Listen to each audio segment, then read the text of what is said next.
매일 말씀 10분 강론, 오늘은 대림 2주간 토요일인데요. 마태복음 17장 10절에서 13절입니다.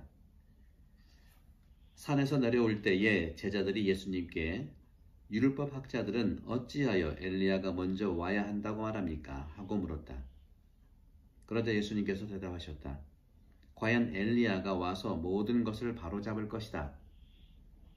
내가 너희에게 말한다. 엘리야는 이미 왔지만 사람들은 그를 알아보지 못하고 제멋대로 다루었다. 그처럼 사람의 아들도 그들에게 고난을 받을 것이다. 그제야 제자들은 그것이 세례자 요한을 두고 하신 말씀인 줄을 깨달았다. 주님의 말씀입니다. 그리스도님 찬미합니다. 네, 오늘 복음에서 율법학자들은 어찌하여 엘리야가 먼저 와야 합니까? 와야 한다고 말합니까? 그러자 과연 엘리야가 와서 모든 것을 바로 잡을 것이다 하고 드러나고 있죠. 하지만 복음은 엘리야는 이미 왔지만 사람들은 그를 알아보지 못하고 제멋대로 다루었다. 그처럼 사람의 아들도 그들에게 고난을 받을 것이다 하고 말씀하십니다. 네, 엘리야, 요한은 예언자들 중에 예언자입니다. 구약의 엘리야, 신약 들어가는 시작의 세례자 요한, 예언자죠. 예수님은 설명하십니다. 세례자 요한이 새로운 엘리야다. 곧 예수님의 오심은 그 예언자들이 선포한 사실에서 드러납니다. 바로 이 말씀, 매일 말씀 듣는 여러분들도 이 시대의 예언자들이십니다. 여러분은 먼저 그리스도를 만났습니다. 여러분은 이제 하느님의 이름으로 말하는 분들입니다. 오늘 복음에서 과연 엘리야가 와서 모든 것을 잡을 것이다 하고 예수님이 대답하십니다. 이스라엘 백성은요, 예언자의 도래를 믿어왔죠. 그들에게서 새로움, 다시 말하면 변화의 큰 힘을 부여받았습니다. 구약의 마지막 예언자 세례자 요한도, 신약의 첫 예언자 세례자 요한도 변화, 곧 쇄신과 혁신을 선포했습니다. 예언자들은 쇄신과 혁신, 곧 새로움의 아이콘이죠. 그러면 성경에서 새로움은 무엇일까요? 하느님과 인간 안에서 새로움이 발견되는 것입니다. 하지만 사람들은 그들의 삶을 바꾸지 않았고 변화는 자주 그저 표면적이었다는 것이죠. 우리 역사도 마찬가지 아닙니까? 예언자들은 그리스도의 오심을 준비하는 자들입니다. 하지만 그분과 인격적인 만남이 매우 중요합니다. 오늘 복음에서 엘리야는 이미 왔지만 사람들은 그를 알아보지 못하고 제멋대로 다루었다. 그처럼 사람의 아들도 그들에게 고난을 받을 것이다 하고 주님은 말씀하십니다. 그리스도교 신앙생활은 단지 가르침 자체로 완결되지 않죠. 노래를 잘하는 사람은 박수와 환호를 받습니다. 하지만 그리스도를 따르기로 선택한 자들은 성공과 환대를 생각할 수 없습니다. 아니, 오히려 무수한 많은 이들로부터 반대를 받습니다. 그를 따르는 자들과 싸우는 자들이 너무 많기 때문입니다. 과연 엘리야가 와서 모든 것을 바로잡을 것이다. 이러한 부분들도 예언자들이 누차 해왔던 혁신과 변화를 얘기하고 있었죠. 이런 점에서 열정에 찬 세례자 요한의 말씀들, 그리고 인간적인 그의 매력이 군중들에게 많은 영향력을 줄 수 있었지만 변화는 아주 미소했다는 것이죠. 4세기의 카파도키아 교부, 제가 제일 좋아하는 그 중에 한 분이신 카파도키아 교부 중에 바실리오 성인. 이 바실리오 성인은 이 문제에 대해서 다음과 같이 교육적인 말씀을 하면서 성찰을 아주 세게 하셨습니다. 그 당시 4세기에 교육은 수도원을 중심으로 학교가 운영되었죠. 신학개론 대강자 때 말씀을 드렸지 않습니까? 그런 점에서 그 당시 교육은 영성생활을 통해서 신앙을 든든히 하고자 젊은이들을 받아들였습니다.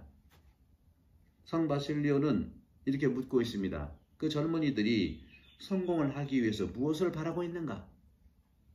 꿈이 무엇인가? 오늘날 우리 젊은이들에게도 꿈이 정말 새롭게 드러나기를 기대하고 기도합니다. 우리가 이 젊은이들에게 참으로 줄 수 있는 꿈이란 무엇일까?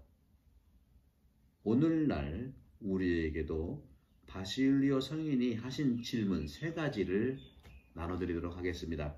바실리오 성인은 3가지를 말씀하셨어요. 첫 번째, 삶의 좋은 원리들을 나누고 가르치는 것이 중요하다는 거죠. 삶의 좋은 원리들이 있지 않습니까?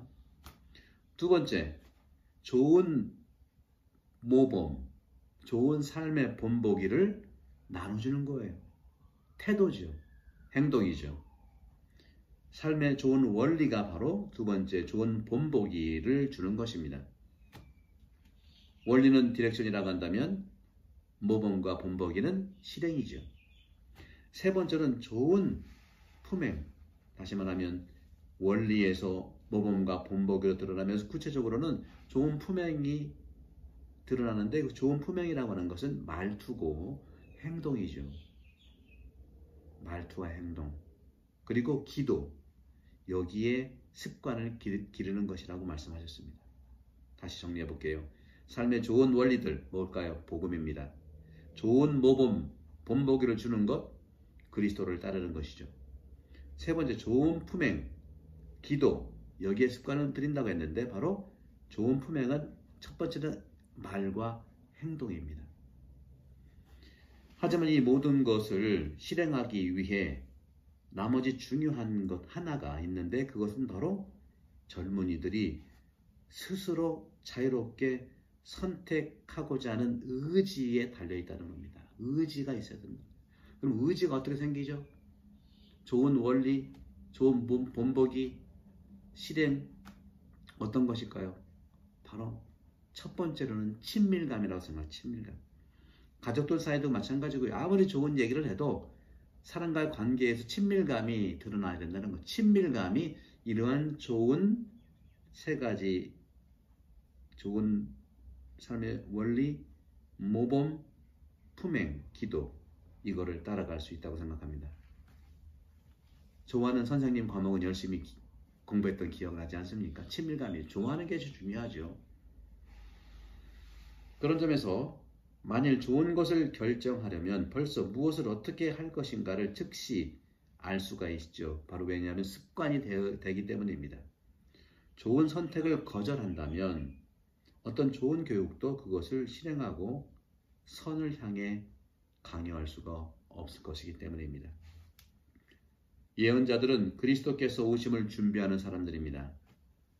인격적인 만남이 총체적으로 우리 스스로 자유 안에서 일어나야 되지 않겠습니까? 엘리야는 이미 왔지만 사람들은 그를 알아보지 못하고 제멋대로 다뤘다고 말합니다. 그처럼 사람의 아들도 고난을 받을 거라고 주님은 자기 자신에 대한 예측을 말씀드립니다. 바오로 사도께서도 말씀하십니다. 구약은 그 특징이 교육적이지만 그리스도와 함께 읽고 가르침을 받아야 한다고 갈라디아서 3장 24절에서 말씀하십니다. 오늘날에도 젊은이들을 위한 신앙 봉사자와 지도자도 교육자들입니다. 하지만 일반 교육과 신앙 교육에는 큰 차이가 있습니다. 그것은 교육의 내용인 가르침과 또 찬양과 찬미라는 노래 그리고 그림 그리는 것, 시와 같은 그런 학습들인데 바로 이 학습은 탤런트와 관련이 있기 때문입니다. 그리스도의 신앙생활은 단지 가르침 자체, 자료, 재료에 그걸로 완결되지 않습니다. 노래를 잘할 수 있는 자는 박수와 환호를 받지만 그리스도를 따르기로 선택한 자들은 성공과 환대를 보장받을 수 없다는 것도 현실입니다. 오히려 많은 사람들로부터 반대를 받을 수 있어요. 많은 성인들이 그 당시에는 반대를 많이 받지 않았습니까? 그리스도를 따르는 자들과 싸우는 자들이 너무 많다는 거죠. 성인들은 이러한 상황을 매우 잘 알고 있었습니다. 그래서 선택한 매 순간마다 참신앙과 선이라고 하는 것은 증오와 어려움을 기다리곤 하였습니다. 더욱이 그곳에서 만나는 역경과 어려움은 우리가 정의로운 길을 위해 존재하도록 확신을 주고 굳건하게 해야 합니다. 우리도 그렇게 용기와 함께 앞으로 전진해 나갈 것을 여러분 용기를 드리고 기도를 해드리겠습니다. 대림 시기는 주님을 탄생을 준비하지만 종말에 오실 주님도 준비하는 것이죠. 올해 코비드-19로 얼마나 어려운 시기를 가졌습니까? 하지만 코비드-19와 함께 주님의 사랑과 신앙을 살아갈 수 있는 새로운 지평의 신앙생활의 모습도 복음 안에서 든든히 분명히 주님께서 이끌어줄 거라고 믿습니다. 성탄을 미리 축하드리고 대림 판공을 통해서 우리 모두 올 한 해 잘 마무리합시다. 성부와 성자 성령께 여러분 모두를 축복합니다. 감사합니다.